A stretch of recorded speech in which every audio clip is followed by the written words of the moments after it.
अकबर के दरबार में एक विदेशी राजपूत आए। उन्होंने उपहार स्वरूप अकबर को एक सुनहरे पिंजरे में बंद हीरे जवाहरात से सजा हुआ एक खूबसूरत तोता भेंट किया। यह तोता कई भाषाएं बोल सकता था और गाना भी गा सकता था। अकबर तोते को देखकर बहुत खुश हुए।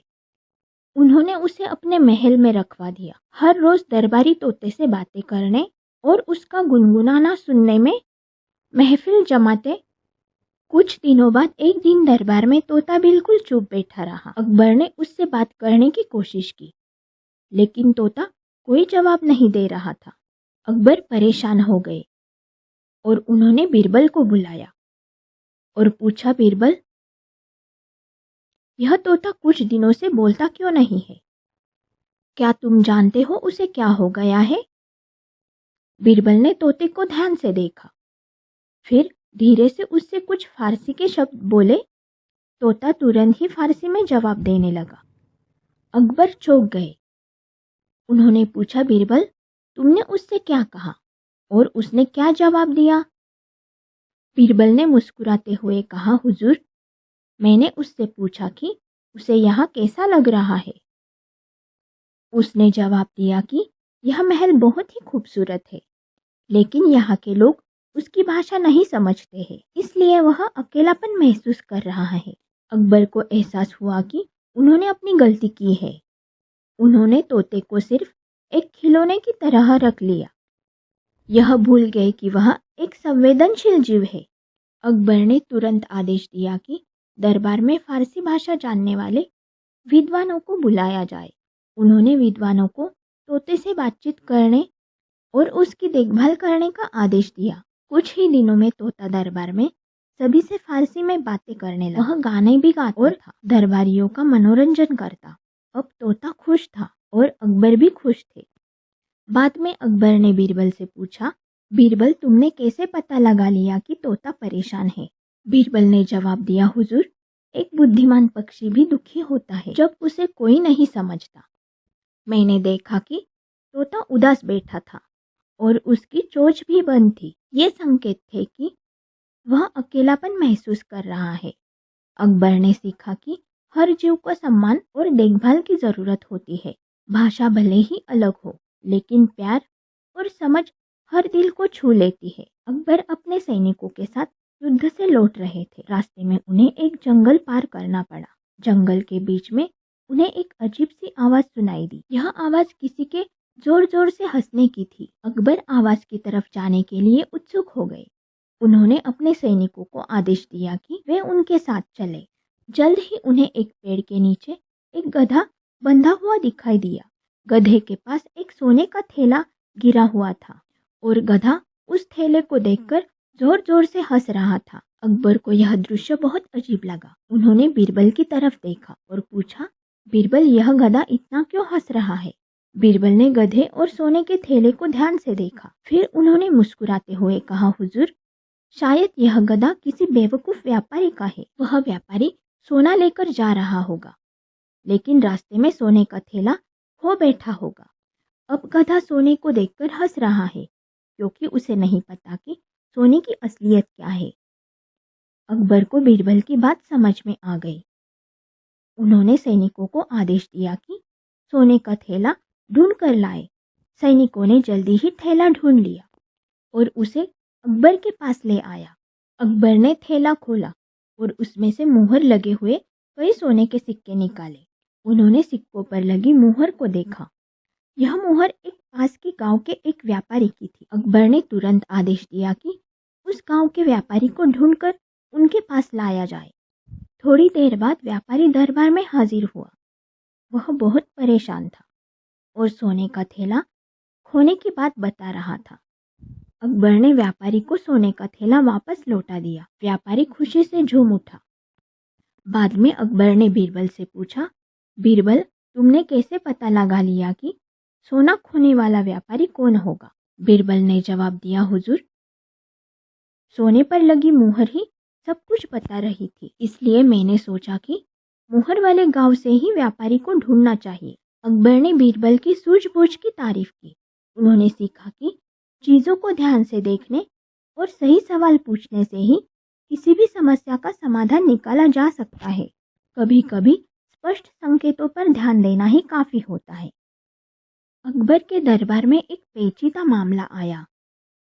दो किसान अकबर के सामने खड़े थे।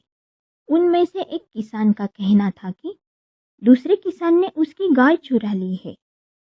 पहला किसान रोते हुए कह रहा था, हुजूर, मेरी गाय ही मेरी सारी दौलत है, उसके बिना मेरा परिवार भूखा मर जाएगा। दूसरे किसान ने उसे चुरा लिया है। दूसरा किसान बेगुनाही का दावा कर रहा था। वह कह रहा था, हुजूर, मैं बेगुनाह हूँ, मेरे पास पहले से ही 4 गायें हैं, मुझे और गाय की जरूरत क्यों पड़ेगी। अकबर दोनों किसानों की बात सुनकर परेशान हो गई। उन्हें समझ नहीं आ रहा था कि किसानों में से कौन सच बोल रहा है और कौन झूठ। उन्होंने बीरबल की तरफ देखा। बीरबल ने दोनों किसानों को ध्यान से देखा। फिर उन्होंने अकबर से पूछा, हुजूर, क्या आप दोनों किसानों को कल फिर दरबार में आने का आदेश दे सकते हैं? उन्हें यह भी कहे कि वे अपनी अपनी गायों को भी साथ लेकर आए। अकबर ने बीरबल की बात मान ली। दूसरे दिन दोनों किसान अपनी अपनी गायों को लेकर दरबार में हाजिर हुए। बीरबल ने दोनों गायों को ध्यान से देखा। फिर बीरबल ने एक गाय के बगल में खड़े पहले किसान से पूछा, यह गाय तुम्हारी है? पहला किसान घबरा गया। वह हकलाते हुए बोला, जी हाँ हुजूर, यह मेरी ही गाय है। बीरबल ने मुस्कुराते हुए कहा, मुझे नहीं लगता, दूसरी गाय से काफी अलग दिखती है, तुम झूठ बोल रहे हो। पहला किसान सन्न रह गया। उसने अपना गुनाह कबूल कर लिया और बताया कि उसने दूसरे किसान पर झूठा इल्जाम लगाया था। दरअसल वह अपनी खुद की एक गाय को खो बैठा था और उसने सोचा कि दूसरे किसान की गाय चुराकर वह अपनी कमी पूरी कर लेगा। अकबर ने सच्चे किसान को उसकी गाय वापस दिलाई और झूठे बोलने वाले किसान को दंड दिया। उन्होंने बीरबल की सूझबूझ की तारीफ की। बाद में अकबर ने बीरबल से पूछा, बीरबल, तुमने सिर्फ गायों को देखकर ही कैसे पहचान लिया कि पहला किसान झूठ बोल रहा है? बीरबल ने जवाब दिया, हुजूर, मैंने गौर किया कि दूसरी गाय के बछड़े उनके पास थे, लेकिन पहले किसान के पास उसकी गाय का बछड़ा नहीं था। चोर किसी जानवर का बछड़ा नहीं चुराता। अकबर ने सीखा कि जल्दबाजी में फैसला नहीं लेना चाहिए। हर मामले की गहराई तक जांच करनी जरूरी होती है। सही फैसला लेने के लिए सूझबूझ और सतर्कता बहुत जरूरी है। एक दिन अकबर को अपने दूर के रिश्तेदार चचा जान की खबर मिली। चाचा जान एक अमीर व्यापारी थे और उन्होंने अकबर को एक खत लिखा था। खत में उन्होंने लिखा था कि वह बहुत बीमार है और अपने पीछे जो अनमोल खजाना है उसे वह अकबर को सौंपना चाहते हैं। अकबर को थोड़ा संदेह हुआ। उन्होंने बीरबल को बुलाया और चाचा जान के खत के बारे में बताया। बीरबल ने खत पढ़ा और सोचने का नाटक किया। अकबर ने पूछा, बीरबल, क्या हमें चाचा जान के पास जाना चाहिए? बीरबल ने जवाब दिया, हुजूर, चाचा जान काफी दूर रहते हैं। इससे पहले कि हम वहां पहुंचे, हो सकता है वह बहुत स्वस्थ हो चुके होंगे। इससे पहले कि हम वहां पहुंचे, हो सकता है बहुत स्वस्थ हो चुके हैं, लेकिन खजाने के बारे में पता लगाना भी जरूरी है। बीरबल ने एक तरकीब सोची। उन्होंने अकबर को सलाह दी कि वे चाचा जान को एक जवाबी खत लिखे। खत में लिखे कि अकबर उनकी बीमारी की खबर सुनकर बहुत दुखी है और उनके जल्दी स्वस्थ होने की कामना करते हैं। साथ ही खत में यह भी लिखे कि अकबर अपने सबसे भरोसेमंद दरबारी बीरबल को उनके पास भेज रहे हैं ताकि वह उनकी देखभाल कर सके।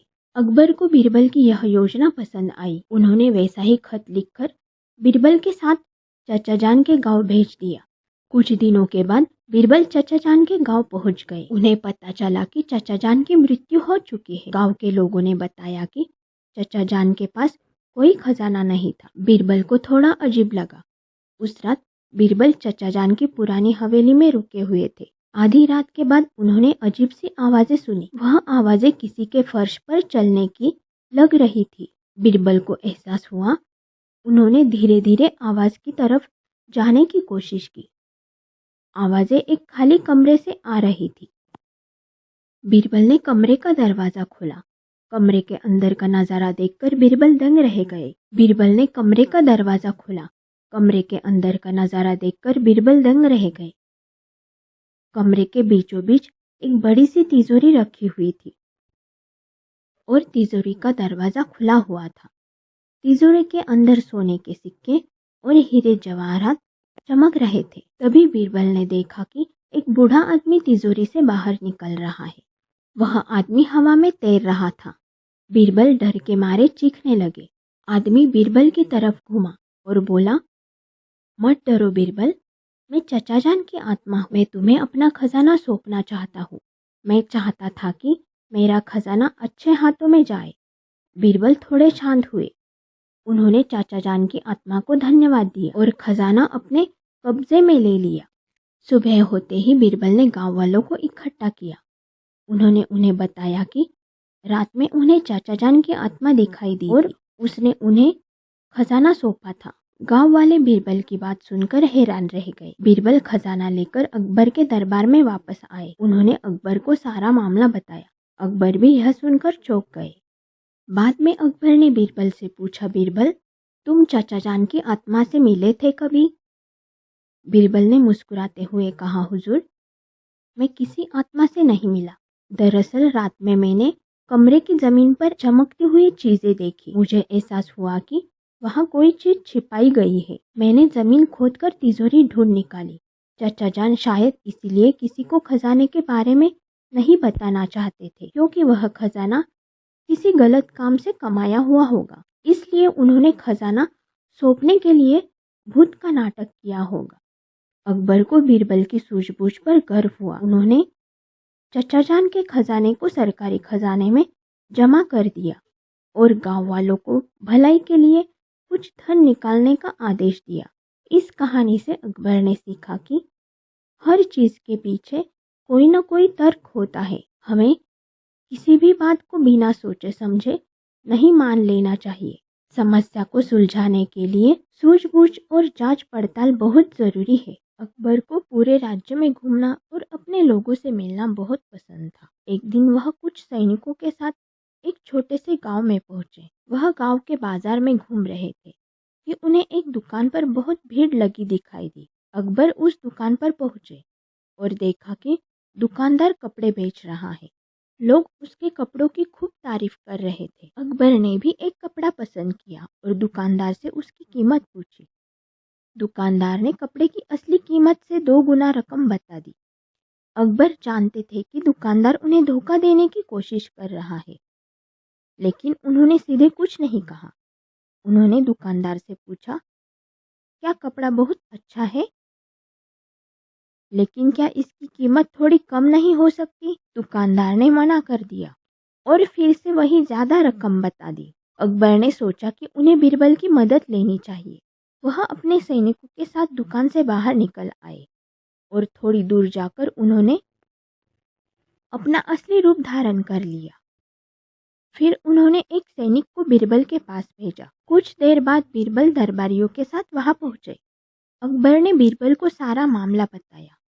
बीरबल ने मुस्कुराते हुए कहा, हुजूर, चिंता मत करो, मैं उस दुकानदार को सबक सिखाता हूँ। बीरबल दरबारियों के साथ उस दुकान पर गए। वह दुकानदार को पहचान नहीं पाए, क्योंकि अकबर ने छम रूप धारण कर रखा था। बीरबल ने दुकानदार से वही कपड़ा मांगा जो अकबर ने पसंद किया था।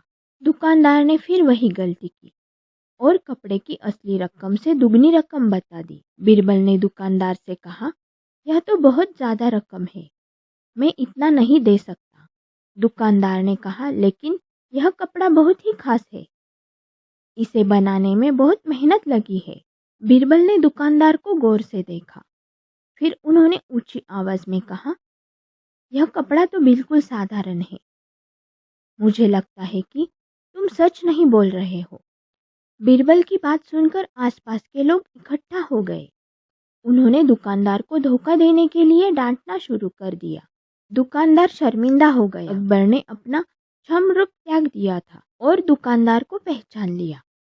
दुकानदार अकबर के पैरों पर गिर गया और माफी मांगने लगा। अकबर ने दुकानदार को कड़ी चेतावनी दी और कहा, ईमानदारी से व्यापार करना चाहिए, लोगों को धोखा देकर कभी भी सफलता नहीं मिलती। बाद में अकबर ने बीरबल से पूछा, बीरबल तुमने दुकानदार को पहचाना भी नहीं था, फिर भी उसे सबक कैसे सिखा दिया? बीरबल ने जवाब दिया, हुजूर मैंने देखा कि दुकानदार हर ग्राहक को ज्यादा रकम बता रहा था। ईमानदार व्यापारी ऐसा नहीं करते, इसीलिए मुझे पता चल गया कि वह बेईमान है। अकबर ने सीखा कि ईमानदारी ही सबसे अच्छी नीति है। सच बोलने और ईमानदारी से काम करने से ही इंसान को सम्मान मिलता है। अकबर को पहेलियां सुलझाना बहुत पसंद था। एक दिन दरबार में एक विदेशी मेहमान आया। वह मेहमान अकबर के लिए एक तोहफा लाया, एक खूबसूरत सा मिट्टी का घड़ा। घड़े पर कुछ अजीब सी निशान बनी हुई थी। मेहमान ने अकबर को बताया कि यह एक पहेली का घड़ा है। घड़े के अंदर एक कागज का टुकड़ा रखा है जिस पर पहेली लिखी हुई है। पहेली को सुलझाने वाले को घड़े के अंदर छिपा हुआ खजाना मिलेगा। अकबर ने पहेली का घड़ा हाथ में लिया और ध्यान से निशानों को देखने लगा। उन्होंने दरबार के विद्वानों को भी बुलाया और उनसे पहेली सुलझाने में मदद मांगी, लेकिन कोई भी विद्वान पहेली का मतलब नहीं समझ सका। कुछ दिन बीत गए। अकबर हर रोज घड़े को देखते और सोचते रहते कि पहेली का राज क्या होगा। आखिरकार उन्होंने बीरबल को बुलाया। अकबर ने बीरबल को घड़ा दिखाया और कहा, बीरबल क्या तुम इस पहेली को सुलझा सकते हो? बीरबल ने घड़ा ध्यान से देखा, फिर वह मुस्कुराए और बोले, हुजूर मुझे लगता है कि मैंने पहेली का राज समझ लिया है। अकबर खुश हो गए। उन्होंने बीरबल से जल्दी से जवाब देने के लिए कहा। बीरबल ने कहा, हुजूर पहेली यह नहीं कहती कि घड़े के अंदर कोई खजाना है। पहेली यही कहते हैं कि घड़ा ही खजाना है। अकबर चौंक गए। उन्होंने घड़े को फिर से गौर से देखा। घड़ा वहाँ कई बहुत खूबसूरत और मजबूत मिट्टी से बना हुआ था। शायद यही उसकी असली खूबी थी। अकबर ने सैनिकों को आदेश दिया कि घड़े को तोड़कर देखे। जब घड़ा फोड़ा गया तो उसके अंदर कोई खजाना नहीं निकला। हालांकि घड़ों की दीवारों के अंदर बहुत ही महीन और सुंदर लिखाई नजर आई। लिखाई को पढ़ने के बाद पता चला कि वह उस मिट्टी के बारे में थी जिससे घड़ा बनाया गया था। वह मिट्टी किसी खास जगह से मिलती थी और उस मिट्टी के कई औषधीय गुण थे। अकबर को एहसास हुआ कि बीरबल सही थे, घड़ा ही असली खजाना था, क्योंकि उस मिट्टी से कई लोगों का इलाज किया जा सकता था। उन्होंने उसे खास मिट्टी को लाने का आदेश दिया और उससे दवाइयां बनवाकर पूरे राज्य में बांटी गई। बाद में अकबर ने बीरबल से पूछा, बीरबल तुमने कैसे पता लगाया कि घड़े के अंदर कोई खजाना नहीं है? बीरबल ने जवाब दिया, हुजूर पहेली के घड़े पर बने निशानों को ध्यान से देखने पर पता चला कि वे निशान उस खास मिट्टी को दर्शाती है। इसलिए मुझे एहसास हुआ कि असली खजाना घड़ा खुद ही है। अकबर ने सीखा कि चीज़ों को हमेशा उनके बाहरी रूप से नहीं आंकना चाहिए। कभी कभी असली खजाना हमारे सामने ही होता है, बस उसे पहचानने की ज़रूरत होती है।